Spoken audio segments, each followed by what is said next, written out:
नमस्कार। हस्तरेखा Ashoka YouTube channel में आपका स्वागत है। आज आपको बताएंगे कि हथेली पर कुछ ऐसे निशान और कुछ रेखाएं इस तरह की होती हैं कि राजयोग को दिलाती हैं, अर्थात बहुत सारी सुख सुविधाएं, मान सम्मान और ऐश्वर्य देने वाला योग उनके हाथ में होते हैं और राजा के समान वो जीवन में सुख भोगते हैं। हथेली पर ऐसे निशान जो बनते हैं वो जीवन के हर सुख सुविधाओं को प्राप्त करता है। तो आइए जानते हैं एक एक करके कि कौन कौन सी वो निशान है और क्या क्या चिन्ह है जिससे व्यक्ति राजभोग करता है। तो देखिए, पहला नंबर 1, जिस व्यक्ति की हथेली के मध्य भाग में बीचों बीच में घोड़ा, घड़ा, पेड़ या स्तंभ का चिन्ह हो वह राज सुख भोगता है। और जिस व्यक्ति के हाथ में धनुष जैसे बीचों बीच में कहीं भी यहाँ से यहाँ इस तरफ सा हो सकता है, बीचों बीच हाथ में, तो धनुष का चिन्ह, चक्र, माला, कमल, ध्वजा अर्थात कोई झंडा का चिन्ह, रथ का चिन्ह, आसन अथवा कोई चतुष्कोण बना हुआ हो, उसे महालक्ष्मी की विशेष कृपा प्राप्त होती है। और यदि जिस किसी भी व्यक्ति के अंगूठे में यौ का चिन्ह हो और केतु या शनि पर्वत पर मछली का चिन्ह हो और हाथ के बीचों बीच में छाता, अंकुश, वीणा, सरोवर, हाथी, इस तरह के अगर चिन्ह हथेली में मिलें तो आप समझ लीजिए कि वह व्यक्ति यशस्वी और अपार धन का मालिक होगा। और आप अपनी हथेली को देख करके पता लगाइए, जानिए कि यदि आपकी हथेली के बीचों बीच में तलवार का कोई चिन्ह है, पहाड़ या हल का चिन्ह पाया जाता है, तो ऐसे व्यक्ति को कहीं भी किसी भी तरह उसको धन की कोई कमी नहीं होती है। देखिए, जब व्यक्ति भाग्यशाली होता है तभी उसके हाथों में ऐसा चिन्ह मिलता है, और ऐसे चिन्ह जिस किसी भी व्यक्ति में मिलते हैं तो अत्यंत भाग्यशाली वो व्यक्ति होता है, अर्थात राजयोग है उसके हाथ में। और ये सारे जो मैं चिन्ह बताता हूँ ये आप सब याद नहीं रखेंगे तो मोटा मोटा ये समझ लीजिए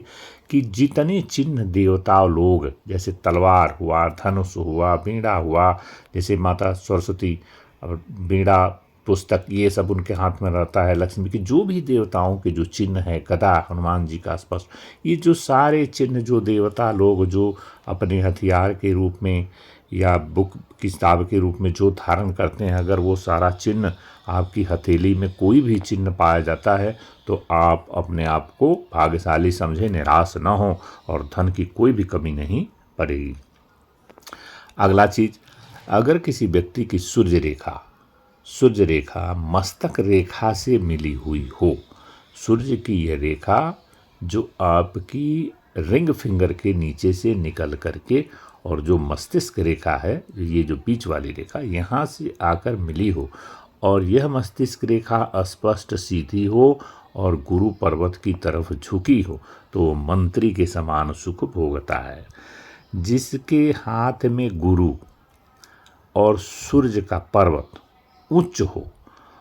गुरु पर्वत और सूर्य पर्वत उच्च हो, शनि और बुध की रेखा स्पष्ट और सीधी हो, वह शासन में उच्च पद प्राप्त करता है। यदि किसी व्यक्ति के हाथ में शनि पर्वत पर त्रिशूल हो, शनि पर्वत पर त्रिशूल का चिन्ह और चंद्र की जो रेखा है वो भाग रेखा से आकर के मिली हो, चंद्र की रेखा भाग रेखा से आके मिली हो और शनि पर्वत पर त्रिशूल का निशान हो, तो ऐसा व्यक्ति जो है राजधिकारी होता है।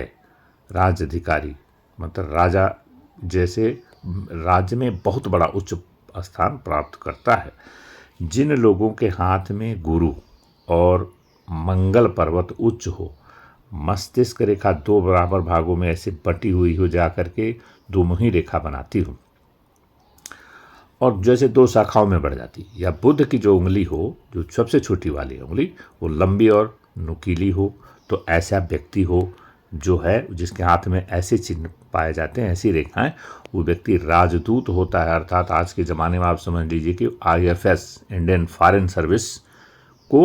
वो क्वालिफाई करता है और राजदूत बनता है, राजनयिक राजदूत। जिस व्यक्ति के बाएं हाथ की जो है तर्जनी उंगली, इंडेक्स फिंगर और कनिष्ठा जिसे कहते हैं सबसे छोटी अंगुली जो है, तो बाएं हाथ की जो तर्जनी और कनिष्ठा है वो दाहिने हाथ की तर्जनी और कनिष्ठा से छोटी हो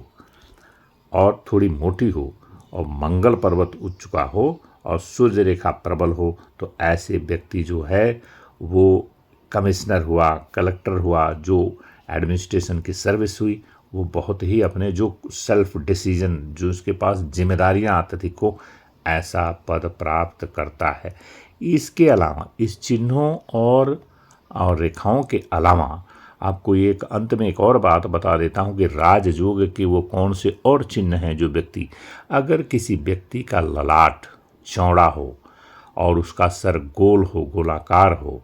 उसकी आंखें चमकदार हों और उसकी दोनों भुजाएं जो हैं वो लंबी हों और घुटने के आसपास तक पहुँचें, तो यह समझ लीजिए कि ऐसा व्यक्ति जो है अत्यंत भाग्यशाली और धनवान और उच्च पद को प्राप्त करने वाला और राज सुख भोगने वाला होता है। तो आज के वीडियो में बस इतना ही। अगर आप इस चैनल पर नए हैं तो कृपया इसे लाइक और सब्सक्राइब कर दीजिएगा। धन्यवाद।